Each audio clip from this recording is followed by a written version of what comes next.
एक दामाद जो अपने ससुराल गया होता है, वहाँ वो रजाई ओढ़कर सो रहा होता है। इतने में एक महिला उसी कमरे में दस्तक देती है और वो भी दामाद के साथ ही रजाई ओढ़कर उसके साथ चिपक कर सो जाती है। दरअसल वो महिला कोई और नहीं, उस दामाद की सास थी। तो क्या हुआ था इस घटना में? क्यों एक सास ने अपने दामाद के साथ ऐसा किया? आज की इस वीडियो में हम जानेंगे। तो नमस्कार, बहुत-बहुत स्वागत करते हैं हम आप सभी का आपके अपने इस यूट्यूब चैनल सच्ची घटना पर। अगर आप हमारे इस चैनल पर नए हैं तो इस चैनल को सब्सक्राइब ज़रूर करें और बेल नोटिफिकेशन को ऑन करके ऑल पर सेट कर लें। आज की सच्ची घटना हम गंगानगर से आपके लिए लेकर आए हैं। दोस्तों, दिनेश नाम का एक लड़का जो कि राजस्थान की गंगानगर में ही रहता था, उसके माता-पिता गुजर चुके थे। वो अनाथ था तो उसके पास रोजी-रोजगार का कोई साधन नहीं था। इसलिए उसने एक छोटी-सी मोबाइल की दुकान खोल ली, जहाँ से एक अच्छा पैसा जनरेट करके वो अपनी ज़िंदगी गुज़ार रहा था। अब चूँकि लड़का अनाथ था और उसकी शादी भी नहीं हुई थी, तो लोग उससे बहुत प्यार से बात करते थे और उसके प्रति एक सहानुभूति रखते थे। आसपास के लोगों ने भी ये देखा कि इस लड़की की अभी तक शादी नहीं हुई है और ये कुंवारा लड़का है, इतनी अच्छी रोजगार चल रही है। तो उसके ही पड़ोसियों ने उसे एक रिश्ता बताया और जब दिनेश के सामने इस शादी के रिश्ते की बात आती है तो दिनेश बहुत खुश हो जाता है। इसके बाद दिनेश की शादी उसी पड़ोसी के ही माध्यम से उसी के पास के एक घर में करा दी जाती है। अब दिनेश की उम्र थी 26 साल और उस लड़की की उम्र थी 23 साल। तो दोनों की जोड़ी बहुत अच्छी थी और उस लड़की का नाम सीमा था। तो सीमा और दिनेश की शादी बड़े धूमधाम से हो गई और अब दोनों की जिंदगी बहुत अच्छे से चल रही थी। दोस्तों, सीमा और दिनेश की शादी हुई थी 15 अप्रैल 2019 को। इसके बाद दोनों बहुत खुशी से अपनी जिंदगी को गुजार रहे थे और गृहस्थी अच्छी चल रही थी। दिनेश का रोज वही शेड्यूल था, अपनी दुकान पर जाना और वहां से वापस अपने घर आ जाना। इसके बाद 2 साल बीत जाते हैं और एक दिन दिनेश की पत्नी सीमा बोलती है कि मुझे मेरे मायके जाना है, मुझे मेरी माँ की बहुत याद आ रही है। तो दिनेश बोलता है कोई बात नहीं, मैं दुकान से वापस आता हूँ तो तुम्हें मायके छोड़ दूंगा। सीमा भी तैयार हो जाती है और दिनेश एक बार फिर से अपनी दुकान पर चला जाता है। इसके बाद दिनेश सीमा को लेकर उसके ससुराल यानी सीमा के मायके पहुंच जाता है। वहां पर सास और ससुर घर पर नहीं होते हैं। इसके बाद दिनेश और सीमा वहीं घर पर इंतजार करते हैं। इतने में उसके सास और ससुर आते हैं तो दोनों में बातचीत होने लगती है और अचानक से अपनी बेटी को आया देखकर सास बहुत खुश हो जाती है और हाल समाचार होने के बाद लोग बातचीत करना शुरू करते हैं। तो दिनेश पूछता है कि मेरे साले साहब कहाँ हैं? तो उसकी सास बताती है कि आजकल वो शहर में नौकरी करने लगा है और अब वहीं शहर से ही पैसे कमाकर घर भेजता है, जिससे हमारा इस घर का गुजारा चल रहा है। तो कुछ इस तरीके से एक हंसी खुशी का माहौल था और शाम होने के बाद सब अपने अपने घरों में खाना पीना खाकर सो जाते हैं। जहाँ दिनेश एक अलग रूम में सोता है, वहीं सीमा अपनी माँ के साथ एक अलग रूम में सोती है और सीमा के पिताजी यानी दिनेश के ससुर एक अलग रूम में सोते हैं। तो दोस्तों, जब रात के 11 बजते हैं और सभी सो रहे होते हैं तब दिनेश अचानक से अपनी पत्नी सीमा की मोबाइल पर कॉल करता है और ये कहता है कि सीमा, मेरा दिल नहीं लग रहा है, मुझे नींद नहीं आ रही है, ये नया घर है तो तुम मेरे पास आ जाओ, मेरा मन नहीं लग रहा है। तो सीमा दिनेश के इशारों को समझ जाती है और चुपके से अपनी माँ का दरवाज़ा खोलकर दिनेश के कमरे में आ जाती है। यहाँ कुछ देर दोनों बातचीत करने के बाद शारीरिक संबंध बनाना शुरू कर देते हैं और इसके बाद दिनेश और सीमा अपनी इच्छाओं की पूर्ति करने के बाद कुछ देर वहीं लेटे रहते हैं। इसके बाद सीमा अपनी माँ के ना उठने के डर से जल्दी से उठकर वापस अपनी माँ के पास आकर उसी के बेड पर सो जाती है और दिनेश भी इधर करवटें बदलकर सोने लगता है। इसके बाद जब रात के 1 बजते हैं तो दिनेश एक बार फिर से सीमा को कॉल करता है और ये कहता है कि सीमा, मेरा मन नहीं भरा, तुम एक बार फिर से मेरे पास आ जाओ, मुझे तुम्हें प्यार करने का बहुत मन कर रहा है और कल सुबह मैं जाने वाला हूँ, तो तुम मेरी इच्छा पूर्ति कर दो। तो सीमा इस बार फ़ोन पर झिड़कते हुए कहती है कि तुम्हें भी क्या अकल नहीं है? हम अभी अपने मायके में आए हैं और अगर मेरी माँ ने मुझे देख लिया तो सुबह मुझे बहुत शर्मिंदगी का सामना करना पड़ेगा। इसलिए मन मारकर चुपचाप सो जाओ। जब हम घर चलेंगे तो हम अपने हिसाब से रहेंगे। कुछ इस प्रकार से कहकर सीमा ने बात को टाल दिया और सीमा सो गई। इधर दिनेश भी मन महसूस कर करवटें बदलते हुए सोने की कोशिश करने लगता है। तो दोस्तों यहाँ होता ये है कि दिनेश की सास यानी सीमा की माँ जो इस फोन को सुन रही होती है वो चुपचाप करवटें बदलकर ऐसे ही लेटी होती जैसे उसने कुछ सुना ही नहीं। लेकिन अब उसके अंदर भी हवस जाग चुकी थी। जब सीमा फोन रखकर सो जाती है तो दिनेश की सास चुपचाप उठकर उस रूम से बाहर निकलती है और अपने पति के रूम में झांक कर देखती है कि वो जाग रहा है या नहीं। उसके बाद वो सीधा दिनेश के रूम में जाती है और वहां रजाई ओढ़कर सो जाती है। दिनेश जब अपने बगल में किसी स्त्री को सोई हुई देखता है तो ये समझता है कि उसकी पत्नी फिर से आ गई है और दिनेश अपनी पत्नी के साथ छेड़खानी करने लगता है और प्यार करने लगता है। जब दिनेश अपनी पत्नी के साथ संबंध बनाने की कोशिश करना शुरू करता है तो उसे कुछ अजीब सा लगता है और कुछ बदली हुई आवाज़ों से और शरीर की छुअन से उसे ये महसूस होता है कि ये उसकी पत्नी नहीं है। उसके बाद तुरंत दिनेश अपनी मोबाइल का टॉर्च निकालकर चेहरे पर डालता है तो दिनेश हड़बड़ाकर उठता है और ये देखता है कि ये तो उसकी सास है, उसकी पत्नी नहीं।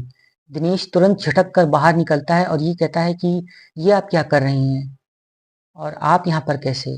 मैंने तो अपनी पत्नी को समझा था।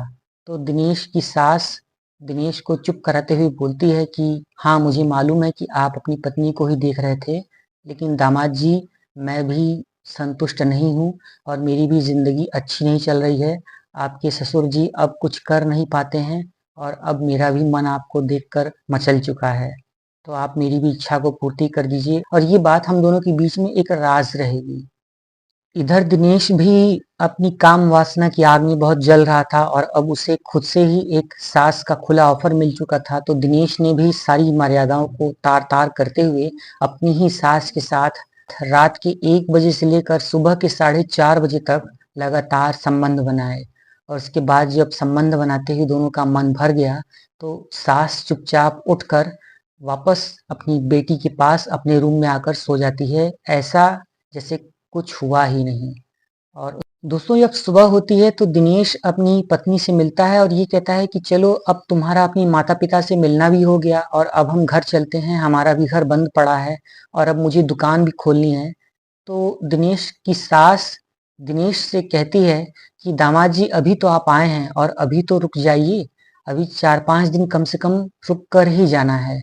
और इधर सीमा भी अपने पति दिनेश को फोर्स करने लगती है और ये कहती है कि मैं अभी कल ही तो आई हूँ, ठीक से मिल भी नहीं सकी हूँ। इधर मेरी सहेलियां भी मुझसे मिलने के लिए जोर डाल रही हैं, तो हम कुछ दिन यहीं रुक जाते हैं और उसके बाद चलेंगे। अब जब दामाद और सास के बीच पति पत्नी जैसे संबंध बन चुके थे और इधर सीमा ने भी रुकने का प्रेशर डाला तो दिनेश ने इनकार नहीं किया और मुस्कुराते हुए दोनों उसी घर में रुक गए। अब इसके बाद आए दिन का यही सिलसिला हो गया। हर रोज रात में दामाद सास के साथ संबंध बनाया करता था और दोनों के बीच जिस्मानी रिश्तों की भूख बढ़ती ही जा रही थी। कहते हैं कि जब रिश्तों की मर्यादाएं टूटती हैं तो घर गृहस्थी के जीवन में आग जरूर लग जाती है। तो कुछ ऐसा ही यहाँ पर भी होता है। एक रात जब दिनेश की सास और दिनेश रूम में अपने पति पत्नी की तरह संबंध बना रहे होते हैं तो अचानक से रात के 2:30 बजे सीमा की नींद खुल जाती है। और जब सीमा अपनी माँ को अपने बेड पर सोया हुआ नहीं पाती है तो वो ये देखती है कि इसकी माँ कहाँ चली गई। अचानक से ही दिनेश के कमरे से उसे कुछ आवाजें आ रही होती हैं। जब दिनेश की पत्नी सीमा उस रूम में झांक कर देखती है तो उसके पैरों तले जमीन खिसक जाती है। सीमा ने देखा कि दिनेश और उसकी माँ एक पति पत्नी की तरह निर्वस्त्र होकर आपस में संबंध बना रहे थे और बहुत ही आपत्तिजनक हालत में थे। इसके बाद सीमा तुरंत ही उस दरवाजे को खोलती है और सीधा दिनेश के सामने खड़ी हो जाती है। ये देखकर दिनेश और सीमा की माँ दोनों ही हड़बड़ा जाते हैं और अपने कपड़े ठीक करने लगते हैं। तो सीमा ने कभी भी दिनेश के लिए ऐसा कुछ सोचा ही नहीं था और उसे अब अपनी माँ और दिनेश के ऊपर बहुत गुस्सा आ रहा था। और इसी गुस्से में सीमा दोनों से लड़ाई झगड़ा करना शुरू कर देती है और नौबत मारपीट तक आ जाती है। इसके बाद सीमा दिनेश के ऊपर इतना तेज गुस्सा करती है कि उसके ऊपर एक सरिया उठाकर खींचकर उसके सर पर मारती है, जिससे दिनेश की वहीं ऑन द स्पॉट डेथ हो जाती है। जब दिनेश की तुरंत मौत हो जाती है तो तुरंत ही सीमा और उसकी माँ दिनेश की नब्ज टटोलने लगते हैं और ये देखने लगते हैं कि कहीं दिनेश मर तो नहीं गया। लेकिन अब दिनेश की सांसें उखड़ चुकी थीं और दिनेश गुजर चुका था। इधर जब इतना शोर शराबा होता है तो दिनेश के ससुर यानी सीमा के पिताजी भी उठकर उसी रूम में वापस आते हैं तो देखते हैं कि यहाँ पर मंजर कुछ और ही है। यहाँ का मंजर बदला बदला सा था और अब दिनेश की जमीन पर खून सनी हुई लाश पड़ी हुई थी और इधर सीमा और उसकी माँ दोनों बेचैन और घबराए हुए थे। इसके बाद दिनेश के ससुर उन्होंने सीधा पुलिस को फोन किया और पुलिस घटनास्थल पर पहुंचकर मौके की स्थिति को देखकर सारा किस्सा समझ जाती है। इसके बाद तुरंत मौके पर ही इकबालिया बयान लिए जाते हैं जहां सीमा तुरंत ही ये गुनाह कबूल कर लेती है और वो ये बताती है कि मेरे पति और मेरी माँ के बीच काफी समय से जिस्मानी संबंध बन रहे थे और मुझे अंधेरे में रखा गया था और मैं मेरे पति से लड़ाई झगड़ा कर रही थी और उसी बीच एक सरिये की चोट लग जाने के कारण मेरे पति की मौत हो गई है। हालांकि मैंने मेरे पति का खून जानबूझकर नहीं किया है। सीमा के इस इकबालिया बयान को पुलिस ने तुरंत ही नोट कर लिया और सीमा के पिता यानी दिनेश के ससुर ने भी इस बात की पुष्टि की। इधर दिनेश के शव को पुलिस अपने कब्जे में लेकर तुरंत ही पोस्टमार्टम के लिए भेज देती है और पोस्टमार्टम करने के बाद हत्या की वजह सिर में चोट लगना बताया जाता है। और इधर सीमा और सीमा की मां दोनों को ही तुरंत गिरफ्तार करके पुलिस अपने साथ जेल लेते जाती है और माननीय न्यायालय में दोनों की पेशी होती है जहां पर इकबालिया जुर्म की निशानदेही पर और सीमा के पिता के गवाही पर ये जुर्म सिद्ध हो जाता है और दिनेश की पत्नी और सास दोनों को ही गिरफ्तार करके अदालत के समक्ष जुर्म कबूल होने के बाद सीधा जेल भेज दिया जाता है। और इस प्रकार से एक हंसता खेलता परिवार जिस्मानी भूख और रिश्तों की इस गंध में तबाह हो जाता है और इधर इस घटना का एक दुखद अंत हो जाता है।